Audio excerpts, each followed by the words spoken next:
Congress party పాత కాంగ్రెస్ తెలుగుదేశం కాంగ్రెస్ గా విడిపోయిందని BRS అధికార ప్రతినిధి మన్నె క్రిషాంక్ అన్నారు. మంత్రులపై వస్తున్న అవినీతి ఆరోపణలపై సీబీఐ విచారణ జరిపించాలని డిమాండ్ చేశారు.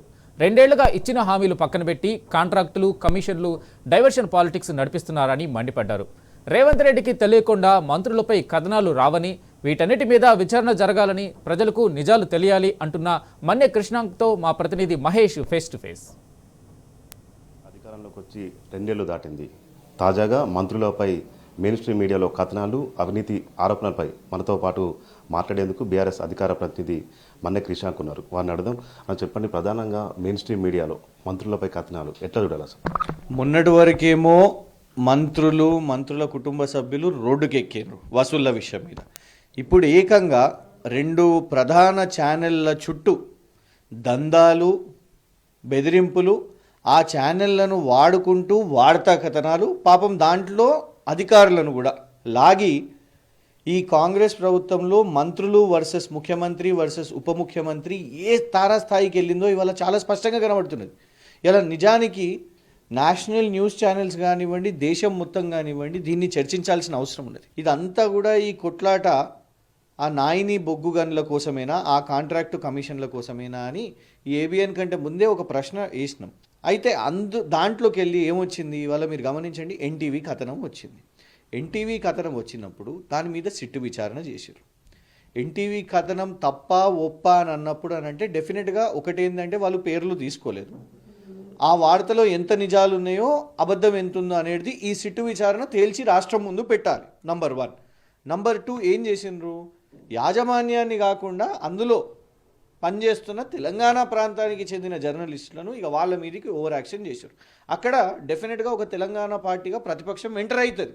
ఎంటర్ అయ్యి తెలంగాణ జర్నలిస్టులను మీరు రాత్రికి రాత్రి పండుగ పూట ఎందుకు అరెస్ట్ చేసిర్రు అని ఇది వచ్చి అయితే అందులోకి వెళ్ళి ఏం మాట్లాడతారు. ఇప్పుడు ఉదాహరణకు కాంగ్రెస్ నాయకుడు జగ్గారెడ్డి మొదలుపెట్టాడు, కోమటిరెడ్డి వెంకటరెడ్డి మీద ఎవరి కథనాలు చేస్తున్నారో మాకు తెలుసు, వాళ్ళు బయటికి రావాలి, చెప్పుతో కొడతా వాళ్ళని అని అన్నారు. క్వశ్చన్ నెంబర్ 1 అక్కడనే.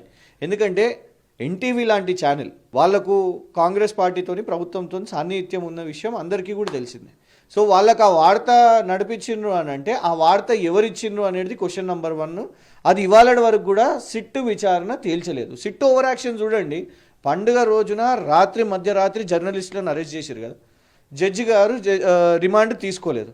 కానీ దాని తర్వాత ఈ 3 రోజుల్లో మీ విచారణ ఏం ముందుకు పోయింది తేలిందా? అసలు ఎవరు వార్త ఇచ్చిండ్రు ఆ ఛానల్కి, ఆ కథ ఎట్లా నడిచింది అనేది అది కథం కాకముందే ఇప్పుడు ఇంకొక ఛానల్ ఎవరికి, ముఖ్యమంత్రి గారికి సన్నిహితులు. ఎన్టీవీ ఛానల్ ఉప ముఖ్యమంత్రి గారికి సన్నిహితులని ఎందుకు అందరు అనుకుంటున్నారంటే, తిరుమలకి వెళ్ళినప్పుడు ఉప ముఖ్యమంత్రి గారి కుటుంబం సకుటుంబ సపరివార యాత్రకి వెళ్ళినప్పుడు ఆనాడు ఎవరు వారిని అక్కడ వెల్కమ్ చేసుకున్నారు, ఆ విడిది కూడా ఎవరు చూసుకున్నారు, మొత్తం ఎన్టీవీ చైర్మన్ గారు చూసుకున్నారు. పాయింట్ 1. తర్వాత ఇక్కడ ముఖ్యమంత్రి గారు న్యూ ఇయర్ అయితే ఒక ఛానల్ అధినేత దగ్గరికి వెళ్ళి ఆయన ఇంటికి వెళ్ళి అందరు ఛానళ్ళు సమానంగా ఉండాలి, నువ్వు మీడియా వాళ్ళని కలుస్తున్నావు అంటే కలవాలనుకుంటే కలవండి, అందరినీ కలవాలి కదా, లేకుంటే అందరినీ పిలుచుకొని అందరితో పాటు న్యూ ఇయర్. కానీ ప్రత్యేకంగా నువ్వు ఏబిఎన్ ఛానల్కి వెళ్ళు.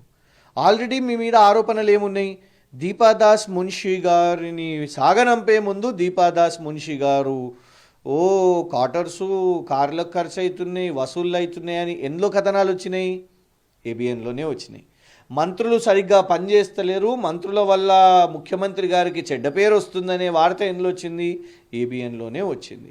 ఇసుక మాఫియా అని సీతక్క గారి మీద పొంగులేటి శ్రీనివాసరెడ్డి గారు అబ్బాయి మొన్న ఎఫ్ఐఆర్ బయట, రకరకాల ఇట్లా పెద్ద లిస్ట్ ఉన్నది.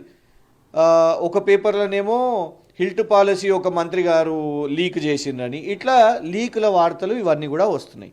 ఇప్పుడు నేరుగా డైరెక్ట్గా ఏబిఎన్ ఏం చేసింది, ఉప ముఖ్యమంత్రి గారి పేరు తీసుకొని మరి ఆయన్ని బొగ్గు గన్ల కాంట్రాక్టుతోనే కోమటిరెడ్డి వెంకటరెడ్డి గారు గతంలో ఆపినరు. ఎందుకంటే వారి కంపెనీకి ఇంట్రెస్ట్ ఉన్నది కాబట్టి. కానీ ఏదో కమిషన్ బట్టి విక్రమార్క గారికి వస్తున్నది అనే చర్చ ఇదంతా కూడా ఏబిఎన్ డైరెక్ట్ అటాక్ చేసింది. ఇప్పుడు బట్టి విక్రమార్క గారు బయటికి వచ్చారు, ఉప ముఖ్యమంత్రి బయటికి వచ్చి ఆయన డైరెక్ట్గా 2 మాటలు సూటిగా మాట్లాడాడు. నేను రాజశేఖర్ రెడ్డి గారి మనిషిని కాబట్టి ఏబిఎన్ ఛానల్ చంద్రబాబు నాయుడు గారికి అండ్ రేవంత్ రెడ్డి గారిని ఇష్టపడుతుంది కాబట్టి నా మీద వ్యతిరేక వార్త వేసిండ్రు. దాని వెనుక ఎవరున్నారో నాకు తెలుసు. కోమటిరెడ్డి వెంకటరెడ్డి గారి వెనుక వార్త రాసిన వాళ్ళు ఎవరున్నారు అని వారి దగ్గర ఒక చర్చ నడుస్తుంది. ఏకంగా ఉప ముఖ్యమంత్రి గారి మీద వార్త రాపిచ్చేటోళ్ళు ఉన్నారు అంటే ఇంకెవరుంటారు? ఉప ముఖ్యమంత్రి పైన ఎవరుంటారు? ముఖ్యమంత్రే ఉంటాడు. సో ఇవాళ ఈ రెండు ఛానళ్లను అడ్డుపెట్టుకొని ఇవాళ Congress party infighting K Srinivas గారు, ఆంధ్రజ్యోతి మాజీ ఎడిటర్, వారు ఎన్నో కూడా విమర్శలు అవి ఇవి చేస్తుంటారు. వారు ఒకటే సూటి ఫేస్బుక్లో పోస్ట్ పెట్టారు. ఏమని? కాంగ్రెస్ అంతర్గత విభేదాల మధ్యలో నలిగిపోయిన జర్నలిస్టులు అధికారిని ఎవరో ఇంకా ఆ పేరు తీసుకోలేదు. అది మనం తీసుకునే చర్చ కూడా కాదు. పాప ఏబిఎన్ మీద ఇంకొక విచారణ కూడా చేయాలి. ఎందుకు? వాళ్ళ ప్రత్యేకంగా నిన్నటి స్టోరీలో, రాధాకృష్ణ గారి స్టోరీలో అధికారిని స్లీపింగ్ పిల్స్ వేసుకున్నది అని అన్నప్పుడు సిట్ ఏం బిక్తున్నది? మరి అంత ఓవర్ పర్ఫార్మెన్స్ డ్రామా చేసి మేము ఏడికి పడితే ఆడికి పోతామని రేవంత్ రెడ్డి గారు వేసిన సజ్జనార్ గారి సిట్ ఏం చేస్తున్నది ఇప్పుడు? అంటే ఎవరి కోసం పనిచేస్తున్నది? ఉప ముఖ్యమంత్రి గారు ఆరోపించిన ఆ వెనుక రాపిచ్చిన కట్టుకథలు రాపిచ్చిన వెనుకనే ఈ సిట్టు కూడా ఉన్నదా? ఆ సిట్టుని నడిపిస్తున్నది కూడా ఆ ఒక్క వ్యక్తేనా?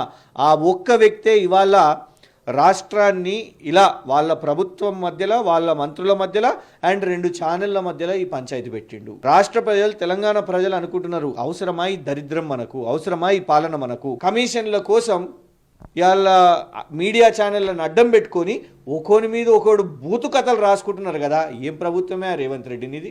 ఈ సిట్టు దాని మీద నీకు దమ్ముంటే ఈ సిట్టు విచారణ అసలు రేవంత్ రెడ్డి మీద చేపట్టాలి. మొదలు కావాల్సిందే రేవంత్ రెడ్డి మీద. ఎన్టీవీ స్టోరీకి కారణం రేవంత్ రెడ్డి అని అర్థమవుతున్నది, ఏబిఎన్ స్టోరీకి కారణం రేవంత్ రెడ్డి అని అర్థమవుతున్నది. ఇది మేము కాదు చెప్తున్నది, బట్టి విక్రమార్క గారు మాట్లాడిన దాంట్లో చాలా స్పష్టంగా కనబడుతున్నది. ఇవాళ రాష్ట్రంలో ఉన్న కాంగ్రెస్ ప్రభుత్వం రెండిటిగా స్ప్లిట్ అయిపోయింది. పాత కాంగ్రెస్ వర్సెస్ తెలుగుదేశం కాంగ్రెస్. మొత్తంగా చూసినట్టయితే ఇటు రాష్ట్రంలో జరుగుతున్న పరిణామాలపై సీఎం రేవంత్ రెడ్డితో పాటు మంత్రులకు సంబంధించి కూడా అవినీతి ఆరోపణలపై కేంద్రంలో ఉన్న ప్రభుత్వం ఖచ్చితంగా సిబిఐ ఎంక్వైరీకి ఆదేశించాలి, నిజ నిజాలు తేల్చాలి, తెలంగాణ రాష్ట్ర ప్రజలకు పూర్తిగా వివరించాలని కూడా బీఆర్ఎస్ అధికార ప్రతినిధి మన్నె క్రిషాంక్ డిమాండ్ చేస్తున్నారు. కెమెరామెన్ లక్ష్మణ్తో మహేష్ న్యూస్, హైదరాబాద్.